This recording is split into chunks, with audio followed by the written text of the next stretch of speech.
जिसकी सड़क किनारे अपनी एक झुग्गी थी और उसमें वो रहती थी। वहीं पर उसने चाय की दुकान खोल रखी थी, उस पर चिप्स और सारे पैकेट वगैरह रखे हुए थे। वहीं पर दो बदमाश आते हैं और उसके पति को खाट से बांधकर, चारपाई से बांधकर उस महिला के साथ कुछ ऐसा करते हैं कि आप सुनोगे तो आप हैरान हो जाओगे। कौन वहाँ पर फरिश्ता बनकर आते हैं, आइए जानते हैं इस सच्ची घटना को। नमस्कार, मैं महक चौधरी लेकर आई हूँ आपके सामने नैनीताल की सच्ची घटना। यहाँ पर दो लोग होते हैं, पत्नी जिसका नाम होता है मीरा, पति जिसका नाम होता है रामू। दोनों मजदूरी के लिए अपने घर से जाते हैं। जो उनका मूल एड्रेस था वो था बिहार के छपरा से थे वो दोनों की शादी होती है। शादी के बाद घर के खर्चे बढ़ते हैं और जब घर के खर्चे बढ़ते हैं तो ज़रूरतें बढ़ने के साथ साथ उन्हें कमाने की भी ज़रूरत होती है। और कमाने के लिए अब वो एक दिहाड़ी के लिए नैनीताल पहुंच जाते हैं। नैनीताल जाते हैं, जिस बिल्डिंग में उनका काम चल रहा था लगभग वो पूरी हो जाती है।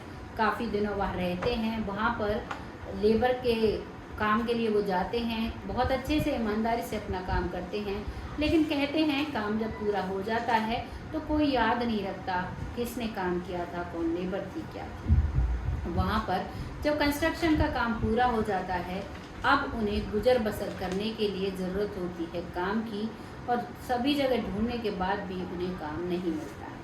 तो दोनों पति पत्नी बातें करते हैं और कहते हैं क्यों ना इस सड़क किनारे एक छोटा सा खोखा रख लिया जाए और उसी के पीछे एक तिरपाल टांग कर एक तंबू वो बनाते हैं, तंबू जैसा।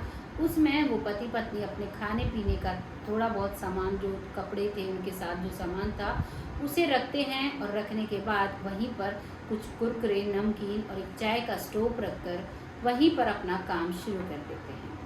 काम शुरू करते हैं, बहुत छोटे लेवल पर काम शुरू होता है, लेकिन अब उनका काम काम का सिलसिला ऐसे चलने लगा था कि वो दिन के 1000-2000 रुपये कमाने लगे थे उस चाय की दुकान से। दोनों बहुत ही खुश थे, और क्योंकि जो मीरा थी वो बहुत ही सुंदर थी, अभी तक उसको एक भी बच्चा नहीं हुआ था। शादी के कुछ दिन बाद ही वो यहाँ आ गए थे, तो उसे जो भी देखता था उसका दीवाना हो जाता था। लेकिन वो दोनों मेहनत से काम करते थे, और जो मीरा थी वो तंबू में ही रहा करती थी, दुकान पर कभी कभार आती थी। उसका पति ही काम किया करता था रामू। लगातार काम करने की वजह से, और जैसे कंस्ट्रक्शन पर वो काम करते थे तो उसकी कमर में कोई फ्रैक्चर आ जाता है। कमर में ऐसी दिक्कत होती है कि उसे डॉक्टर रेस्ट करने के लिए बोलता है।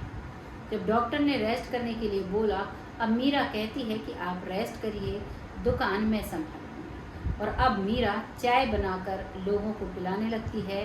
पानी की भी, बिस्लरी की बोतलें वो रखते थे, वही जो एक खोखा पर होता है।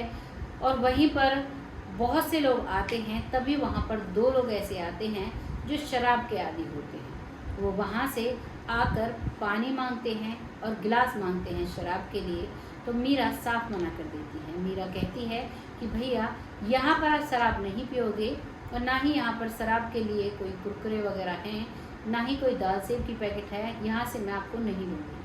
हालांकि उसके पास थे, लेकिन वो अपना काम बहुत ही ईमानदारी से और सामाजिक तौर पर करते थे।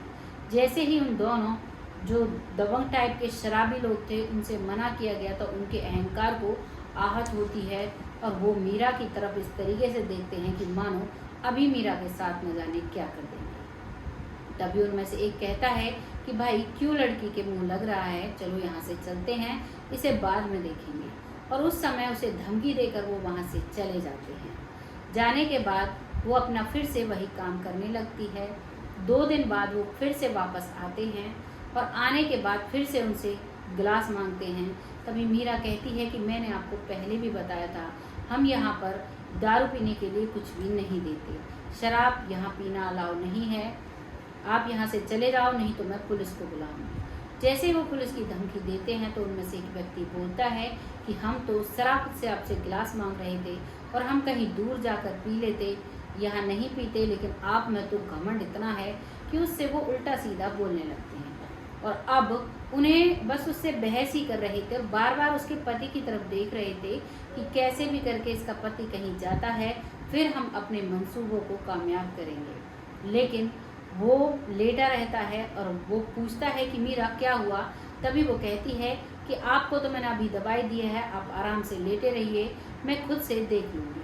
जैसे ही मीरा ये बात कहती है तो दोनों समझ जाते हैं कि ये तो बीमार है, आखिरकार ये कर ही क्या सकता है।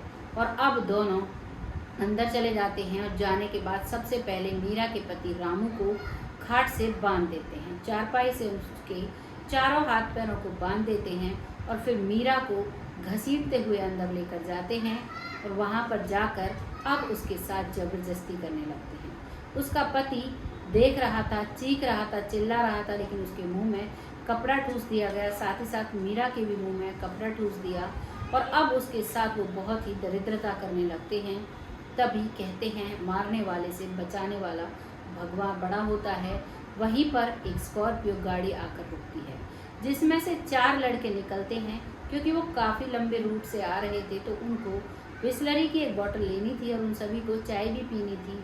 जैसे ही उस चाय की दुकान को देखकर वो रुकते हैं तो वहाँ देखते हैं कि चीख पुकार मची हुई है, अंदर से आवाज़ें आ रही हैं।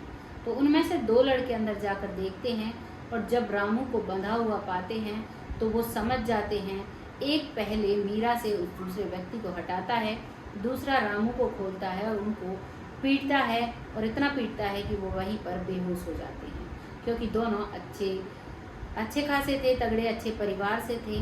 तभी 2 लोग और आते हैं गाड़ी में से निकलकर और फिर मीरा से पूछते हैं कि क्या हुआ। तभी मीरा बताती है कि भैया हम लोग यहाँ पर रहते हैं क्योंकि हम बिहार से हैं और हमने नैनीताल में ही काम किया था, अब हमारे पास काम नहीं था तो हम लोग यहीं पर अपना गुजर बसर कर रहे थे, लेकिन इन लोगों की बुरी नीयत की वजह से आज हमारा ये हाल हुआ है।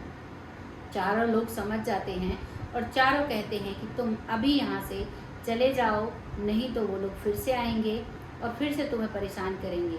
क्योंकि उन्होंने पुलिस को फ़ोन किया था, पुलिस उन्हें पकड़ कर ले गई थी, लेकिन पुलिस हर वक्त तो उन्हें नहीं रख सकती और मारपीट का केस उन पर जो भी धाराएं लगी थी उसके हिसाब से गए थे, वो फिर छूट कर आते।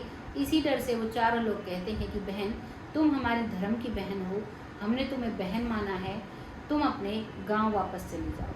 तभी रामू कहता है कि साहब हमारे पास तो गांव जाने तक के पैसे नहीं है, गांव में जाके भी हम क्या करेंगे, मैं कमा नहीं सकता, मेरी परेशानी है, मैं बीमार हूँ और मेरी पत्नी यहाँ पर हमारा अच्छा काम चल रहा है।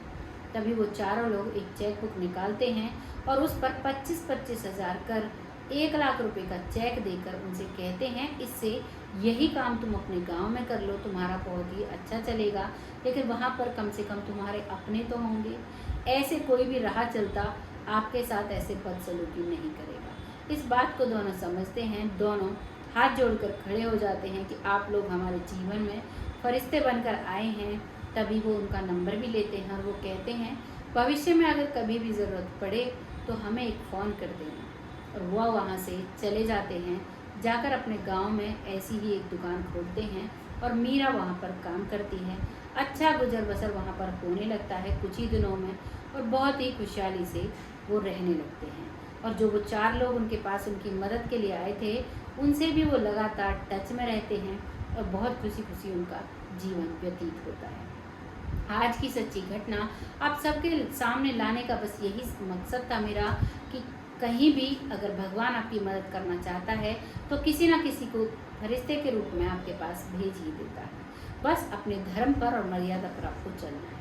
वीडियो अगर ज़रा भी अच्छा लगा है तो एक लाइक और एक कमेंट कीजिएगा, साथ ही साथ एक शेयर भी कीजिएगा और हमारे चैनल को सब्सक्राइब, पेज को फॉलो करना ना भूलिएगा। तब तक के लिए जय हिंद, जय भारत।